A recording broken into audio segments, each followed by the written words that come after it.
नमस्कार, आदाब, सलाम दोस्तों। मैं आज हाथरस के गैंगरेप के बारे में बात करूंगा। आपको याद होगा, आज से तकरीबन 8 साल पहले निर्भया का एक भयानक गैंगरेप हुआ था, जिसको लेकर जनता बहुत गुस्से में था। देश भर में लोगों ने सरकार के ऊपर प्रोटेस्ट किया था। कैंडल मार्चेस निकाली गई इंडिया गेट तक। उस टाइम पे ओपोजिशन पॉलिटिशियन थे, उन्होंने अपनी आवाज उठाई थी, जस्टिस की डिमांड करी थी, प्रोटेस्ट किया था। और निर्भया की फैमिली इतने सालों तक जस्टिस की डिमांड करी थी, अपनी आवाज उठा कर रखी थी। 8 साल के बाद फाइनली उनको जस्टिस मिला। उस टाइम पे कांग्रेस रूलिंग पे थी, बीजेपी ऑपोजिशन में था। क्या कारण है कि उत्तर प्रदेश की मां बेटी सलामत नहीं है, शाम को अकेली घर के बाहर निकल नहीं पाती है? क्या कारण? ये हालत उत्तर प्रदेश के सामान्य जीवन में आपने पैदा की है। और दुर्भाग्य यह है कि ये सामाजिक बुराई से ज्यादा इस बुराई को आपकी पार्टी के नेताओं ने आश्रय देकर रखा है, गुंडाओं को पाल करके रखा है, और उसी का कारण है कि उत्तर प्रदेश का यह हाल करके रखा है। अब इमेजिन कीजिए, निर्भया केस में प्रोटेस्ट करने के लिए इंडिया गेट में ब्लॉक किया जाता, जनता को प्रोटेस्ट करने ही नहीं दिया जाता। जो ऑपोजिशन पॉलिटिशियन प्रोटेस्ट करना चाहते हैं, अपनी आवाज उठाना चाहते हैं, उनको अरेस्ट कर लिया जाता। दी गई है और ये साफ कहते हुए कि पहले हम बातचीत कर रहे हैं, पहले बातचीत के जरिए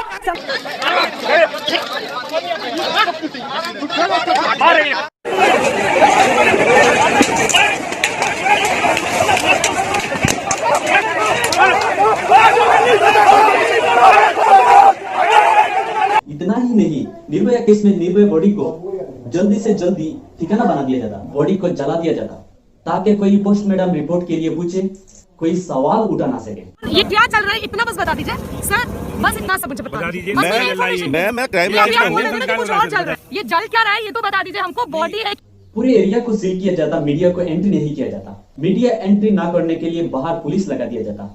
पुलिस वाले हमें अंदर जाने नहीं दे रहे हैं और मैं घेराबंदी कर रखी है चारों से, छत पे, गांव में, गली में। साथ ही साथ इमेजिन कीजिए, दोस्तों, निर्भया केस में निर्भया फैमिली को धमकाया जाता, ब्लैकमेल किया जाता कि अपनी स्टेटमेंट बदल, ये कहो कि रेप हुआ ही नहीं, ये मर्डर था अपनी फैमिली डिस्प्यूट की वजह से। धमकी दे रहे हैं, उनको धमकी दे रहे हैं, उनको मारा था, उनकी छाती पे लात मारा था, सो उनकी दर्द हो रहा है। किसको छाती पे लात? उनके डीएम सामने मारा।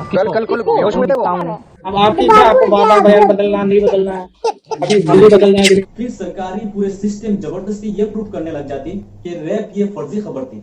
ऑनलाइन ट्रोल्स को सोशल मीडिया में भेजा जाता है कि ये न्यूज फेक न्यूज है, ये ऑपोजिशन का ड्रामा है, यहाँ पे कुछ हुआ ही नहीं। सुनने में तो दोस्तों बहुत डर लगता है ना, उत्तर प्रदेश के हाथरस गैंगरेप के बारे में ऐसा।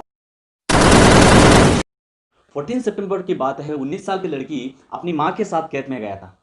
पीछे से आके कुछ दरिंदों ने उसे पकड़ा और कुछ गलत किया।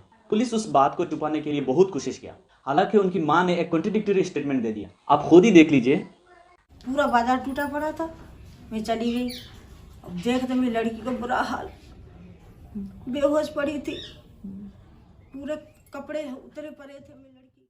इसके विरोध में जनता ने आवाज उठाई, ऑपोजिशन ने आवाज उठाई, लेकिन पुलिस दबाने के लिए ऑपोजिशन पर अटैक किया। शर्मनाक बात यह है, ऑपोजिशन के साथ ऐसा हाल हुआ। आप सोच सकते हो, आप तो साधारण है, आपके साथ तो कुछ भी हो सकता है।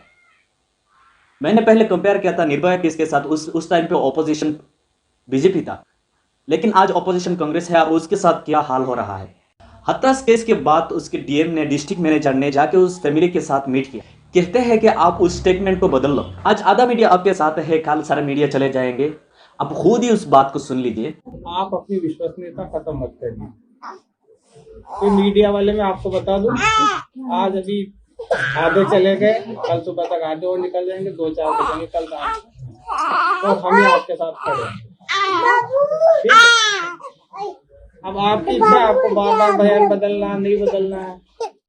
जब जनता ने आवाज उठाई, ऑपोजिशन ने आवाज उठाई, रूलिंग पार्टी दूसरे के ऊपर ब्लेम डालना शुरू कर दिया। तूने उस टाइम पे क्या किया, तूने उस टाइम पे क्या किया, ये व्हाट अबाउटिज्म के स्टार्ट कर दिया। कांग्रेस की प्रवक्ता को पता होना चाहिए, महिलाओं के साथ दुराचार की जो घटनाएं हैं सबसे ज्यादा राजस्थान में है।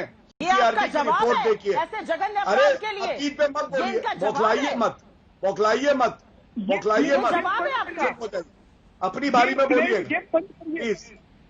सब आप सोच सकते हो किस लेवल का जंगल राज चल रहा है। योगी जी, आप भारत की पार्लियामेंट के सदस्य हैं, आप उस सर्वोच्च व्यवस्था में हैं जो कानून बनाती है। आप लोगों से कह रहे हैं कि हम एफआईआर दर्ज नहीं करवाएंगे, अगर एक मारेगा तो हम 10 मारेंगे। आप गब्बर सिंह हैं कि हमने प्रशासन से इस बात को कहा, जब प्रशासन बात नहीं मानता है, जहां पर प्रशासनिक व्यवस्था पूरी तरह फेल हो चुकी है, जहां पर वो किसी चीज को सुनने को तैयार नहीं है, जब कानून और व्यवस्था फेल हो जाती है, जंगल राज हो जाता है, तो जंगल राज का जवाब जैसे को तैसा देने की तैयारी हो। कहने के लिए उत्तर प्रदेश की सरकार ने उत्तर प्रदेश में एक लेटेस्ट एक्शन लिया डीएम को सस्पेंड करने के लिए, लेकिन हम सब जानते हैं पुलिस इंडिपेंडेंटली ये सब एक्शन नहीं लेती। पुलिस अगर इंडिपेंडेंट होती तो खुद ही से ऐसी हरकतें नहीं करती। जो ऑर्डर आता है वो ऊपर से आता है, पॉलिटिकल ऑर्डर आता है। पुलिस को क्या है, पुलिस रेपिस्ट को बचाना चाहती है, एक मर्डर्स को बचाना चाहती है, लेकिन एक पॉलिटिशियन ये करना चाहेंगे कास्ट रिलीजन की वजह से। दलित के लीडर चंद्रशेखर आजाद ने कहा है जो रेपिस्ट है वो ठाकुर कास्ट के, जिस कास्ट के योगी आदित्यनाथ है। बचने के लिए पूरी कोशिश की जा रही है। ये लोगों का कहना है, कि सरकार अपनी इमेज को खराब ना करने के लिए ये सारी हरकतें करना। लॉस तो बनाया गया, लेकिन लॉस सही तरीके से इंप्लीमेंट करना जरूरी था। इंप्लीमेंट नहीं किया जाएगा सही तरीके से, तब तक नहीं सुधरेगा, ऐसे केसेस बंद नहीं होगा। इंप्लीमेंटेशन के लिए मेरे हिसाब से पुलिस एकदम इंडिपेंडेंट होना चाहिए। अगर एक हिंदू का खून बहेगा तो एक हिंदू के खून के बदले आने वाले समय में हम प्रशासन से एफआईआर दर्ज नहीं करवाएंगे, बल्कि कम से कम 10 ऐसे लोगों की हत्या अवश्य करवाएंगे जो लोग कतई अब बर्दाश्त की सीमाएं समाप्त हो चुकी हैं। अगर कोई हिंदुओं के घरों और दुकानों में आग लगाता है तो मैं नहीं मानता हूं कि आपको इन सब कृत्यों को करने, इस प्रकार के कृत्य करने से कोई रोकता है। बंधुओं, ये सब सीमाएं स्वाभिमान और सम्मान की पराकाष्ठा को तोड़ती जा रही हैं और आज आप सबको इसके खिलाफ अपनी लड़ाई को लड़ने की तैयारी करनी चाहिए। मैं जी पूरे फ्लो में बोल रहे हैं आप। भगवा वस्त्र पहन के, साधु का रूप धारण करके इस तरह की नफरत की बात करना ठीक है? योगी जी, आप भारत की पार्लियामेंट के सदस्य हैं, आप उस सर्वोच्च व्यवस्था में हैं जो कानून बनाती है। आप लोगों से कह रहे हैं कि हम एफआईआर दर्ज नहीं करवाएंगे, अगर एक मारेगा तो हम 10 मारेंगे। आप गब्बर सिंह हैं कि हमने प्रशासन से इस बात को कहा, जब प्रशासन बात नहीं मानता है, जहां पर प्रशासनिक व्यवस्था पूरी तरह फेल हो चुकी है, जहां पर वो किसी चीज को सुनने को तैयार नहीं है, जब कानून और व्यवस्था फेल हो जाती है, जंगल राज हो जाता है, तो जंगल राज का जवाब जैसे को तैसा देने की तैयारी होनी चाहिए। योगी जी, प्रधानमंत्री नरेंद्र मोदी कहते हैं सबका साथ सबका विकास। ऐसे विकास करेंगे लोगों के घर जला के उनको मार के? हमने कहा हम पहल नहीं कर रहे हैं, हमने अपने तरीके से नहीं जलाया है। हम कह रहे हैं कोई हमारा जलाएगा तो ये निश्चिंत होकर के नहीं बैठेंगे। आप लोगों को भड़का रहे हैं, उनको हिंसा करने के लिए। मेरे हिसाब से इस तरह सोच लेकर पॉलिटिशियन सीएम की कुर्सी में बैठते हैं, जिनके राय में औरतें लायक नहीं है इंडिपेंडेंट रहने का। कहाँ आप एक्सेप्ट करते हो वो देश उत्तर प्रदेश में औरतों को सुरक्षा मिलेगी? उम्मीद करता हूँ आपको ये वीडियो अच्छी लगी है। अगर आपको अच्छी लगे तो मेरे चैनल को आप सब्सक्राइब कर लीजिए। ये बांटते हैं बांट के, ये काटते हैं कटने वाले खाट पे है, इनकी मौज रात में है, लाल बत्ती वाली गाड़ी क्लास इनके हाथ में है, राजनीति में है चोर पुलिस इनके साथ में। बेटियों को मारते, बेटियां न पालते, बेटियों पे दूसरों की नजरें गंदी डालते, लड़कियां पटाके उनको बंद